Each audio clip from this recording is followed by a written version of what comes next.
Hello, my name is Sherry Alderman. I am a developmental pediatrician at Children's Developmental Health Institute in Portland, Oregon. I am here today to talk with you a little bit about autism. I have a special interest in autism. I do diagnosis and intervention for families who have a child with autism. I also have a strong belief that the earlier that we can identify autism, the more effective our interventions can be to support that young child and family to develop ways to work around the autism to build their social emotional development. Autism is, as the CDC tells us, on the rise. They tell us that 1 in 88 children now will have an autism spectrum disorder, and that among boys, that number is 1 in 54.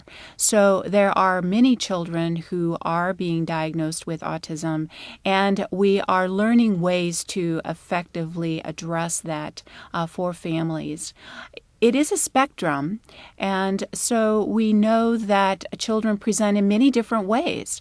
All of the children, however, have a fundamental impairment in social engagement and social interaction, and that is the way we approach it when we are helping that child to learn how to have more effective social interaction with others.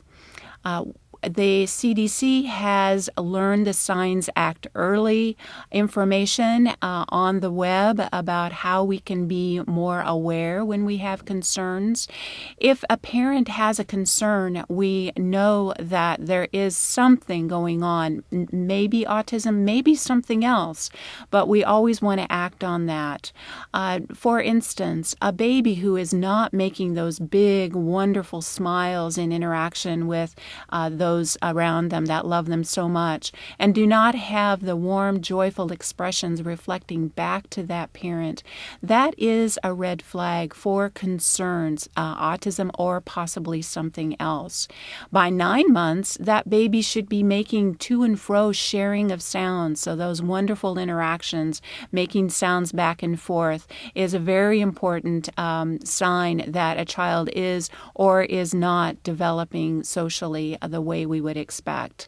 And then by 12 months, that is a very dynamic time. By 12 months, a child should be responding to their name very consistently, shifting their gaze toward the direction of the person who is calling their name. They should also be babbling and having lots of baby talk during this time. And they should be using gestures. They should be starting to point and starting to show and reaching and waving, all of those fun things that our communication should be very robust and active at this time.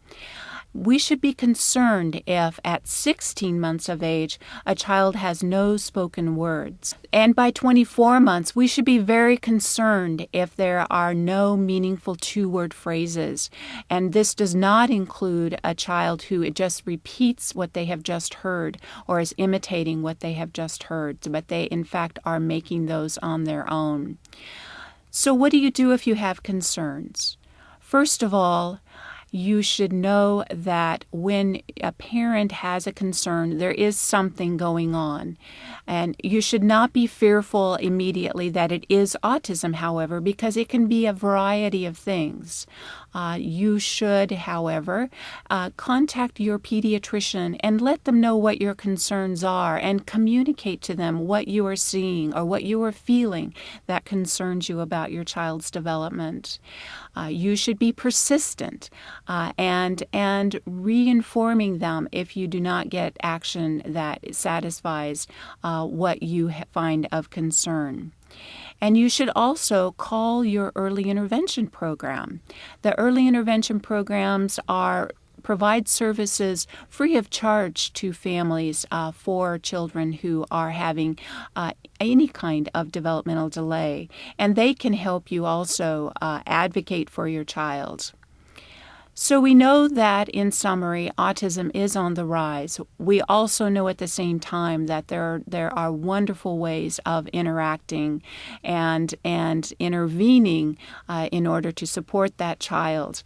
Brain research also tells us that the earlier that we intervene, the more effective our services will be.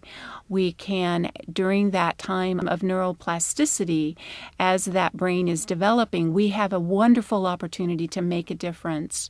Typically, developing children naturally come upon those social skills to be able to interact in the social circles that they live in. Children with an autism spectrum disorder can learn that in other ways. So I encourage you to advocate for your child, to be persistent when you have a concern, and to follow through on recommendations to actively address any issues of concern for your child's development. Thank you very much for listening today. I wish you the very best and wonderful life with your child.